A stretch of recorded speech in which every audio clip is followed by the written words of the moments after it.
Hello, boys and girls. It's Money G, the Horror Meister here, and today we're going to review the movie Resident Evil: The Final Chapter. Now, this film is based upon the Resident Evil video games, and I really enjoyed them all, except for 5 and 6. 5 was okay, but 6, it did lack totally the horror, survival horror element of the first 4 games. Now, Resident Evil, the film series, is perhaps the most successful video game adaptation. It's made over close to $260 million worldwide. And this is supposed to be the final chapter.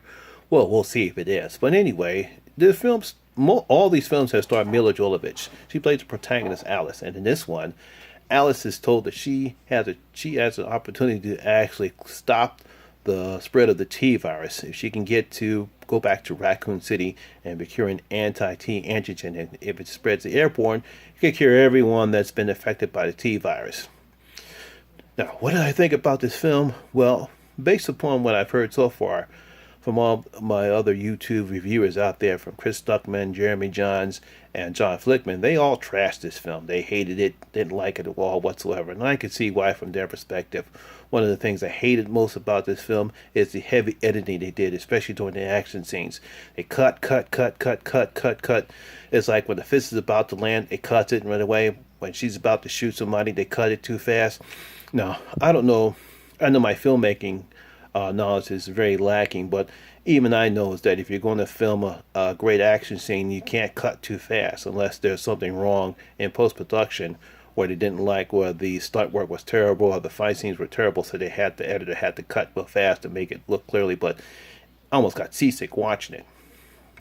Now, the story itself, it's a bit okay, really not much there, Milla Jovovich does her thing that she's been doing in all these films. Ali Lauder once again stars as Claire, and she does what she's supposed to do.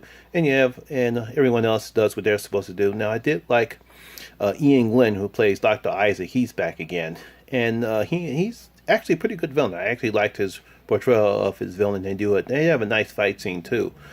But yeah, other than the heavy editing, which really made me sick, I really didn't think this was a bad film. I mean, I've seen worse films, and it was definitely better than Underworld Blood War, so I will give them that. And Milla Jovovich, this is her baby, this is her film. She does what she's supposed to do. And if you're a fan of the series, you'll probably love it. If you're not, then just wait for it to come on Netflix or when it comes on cable or any other things. But it probably will make its money, and if this is the final chapter, if the film makes money, guess what? It's going to be they're going to bring it back. Hopefully, if they do, they will reboot it and probably make it better, close to source material, because a lot of people have complained about that. But as far as me, I really didn't have a problem with the film. Other than it wasn't for the heavy editing and contrived storyline, it was okay. I've seen worse films. On my scale of 1 to 10, I give this a 6.7. So that's it. That's my review of Resident Evil: The Final Chapter. You can like this film and like this video, and also subscribe to my channel. And I will see you soon, guys, real soon. I'll probably be back to review Rings, which will be coming out next week. Until then, horror rules.